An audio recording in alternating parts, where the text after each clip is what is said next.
Happy Canada Day, St. Andrews. My name is Reverend Dr. Mark Chang, and I am proud to be serving as your regional minister. As part of that regional responsibilities, I am way out in Grand Prairie leading worship today at Forbes Presbyterian. I am going to be at St. Andrews on this Friday at about 2:30 p.m. Because I'm going to help you give away the leftover garage sale items. Normally we give those things to Value Village, but this time we're going to make it available first to the whole community. So if you want some free things or want to give away some free things, come meet us on Friday afternoon. This past week, we celebrated National Indigenous Peoples Day, and in worship, I'm going to be taking a little bit of time to talk about the work of the National Indigenous Ministries Council of our denomination. I was proud to see that our moderator, the Reverend Mary Fontaine, was able to attend the ceremony at the National Residential Schools Monument in Ottawa. And you can see she is here with the Governor General, and she's standing between two other church leaders. There's the Reverend Dr. Carmen Lansdowne. She is moderator of the United Church and also an Indigenous woman, as well as Archbishop Lyndon Nichols, primate of the Anglican Church of Canada. At our General Assembly just a couple of weeks ago, the Special Committee on Racism presented their report. I was a member of that committee, and as part of it, we listened to the experience of those who had been racialized, and from that, we crafted a confession. As part of our worship today, we are going to be praying that confession.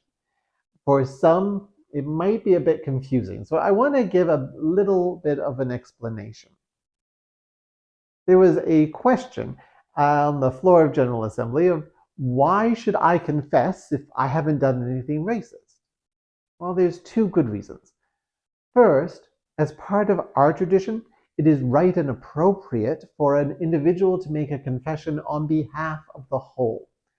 In the Old Testament, you see the prophets calling Israel to confess. Now, not every Israelite had wandered away from God, but every Israelite repents on behalf of the whole nation. So perhaps you haven't done anything racist ever. Perhaps you've been subjected to racism yourself.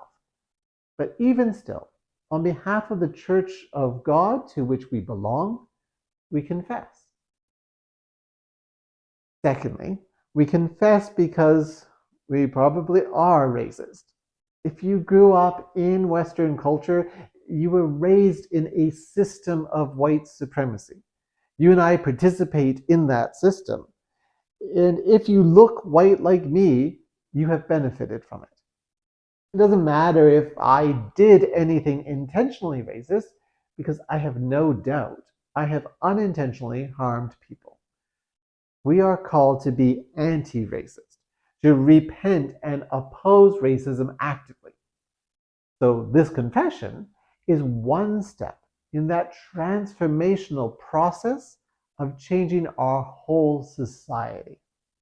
The prayer is long, as it needed to be, but please pray it with open hearts, knowing that a confession like this will help bring healing and will bring us into truer alliance with the nature of God's love.